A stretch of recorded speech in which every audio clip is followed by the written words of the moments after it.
Hello students, இப்போ நம்ம பார்க்க போகிறது 12th mathsல exercise 2.1ல 6th sum என்ன கொடுத்துருக்காங்க summation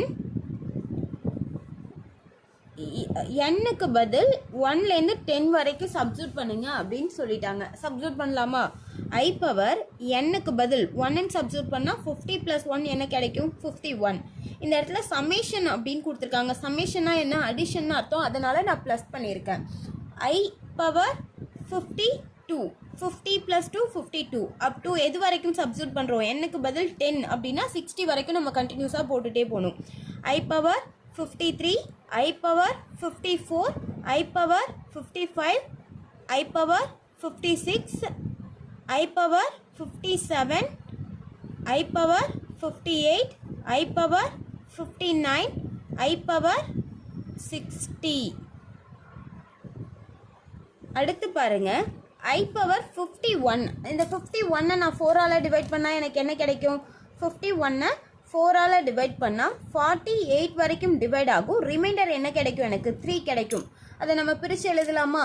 I power 48 I cube.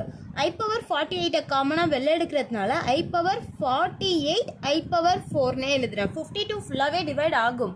ஆனால் இந்த ரெண்டு டேர்ம்லேயும் காமனாக வெளில எடுக்கிறோம் அப்படிங்கிற ப்ரொசீஜர்னால நான் I பவர் 4ஐயே ரிமைண்டராக வச்சுக்கிறேன். Plus and so one. Last term எனக்கு எதில் டிவைட் ஆகும்? ஃபுல்லாக I பவர் 60யுமே டிவைட் ஆகுமா? ஆகும். So last 4 டேர்முமே எடுத்துக்கிறேண்ணா.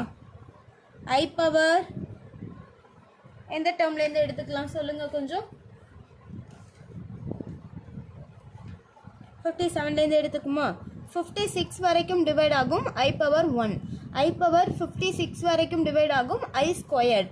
I பவர் 56 வரைக்கும் டிவைட் ஆகும் I கியூப். I பவர் 56 வரைக்கும் டிவைட் ஆகும் I பவர் 4. ஓகேவா? நெக்ஸ்ட்டு I பவர் 48 வெளில எடுத்துட்டா ரிமைண்டர் உள்ள என்ன இருக்குது? I cube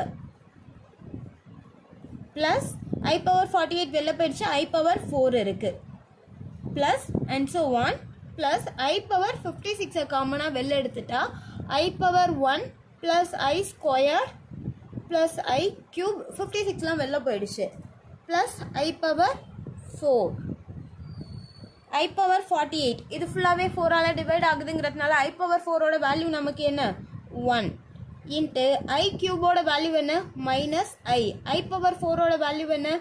plus 1 plus and so 1 plus I power 56ஓட வேல்யூ 1 இன்ட்டு I பவர் 1க்கு I ஸ்கொயர்டுக்கு மைனஸ் 1 I கியூபுக்கு மைனஸ் I பவர் 4க்கு ப்ளஸ் 1 ப்ளஸ் மைனஸ் 1 ப்ளஸ் 1 அடிச்சுட்டோம்.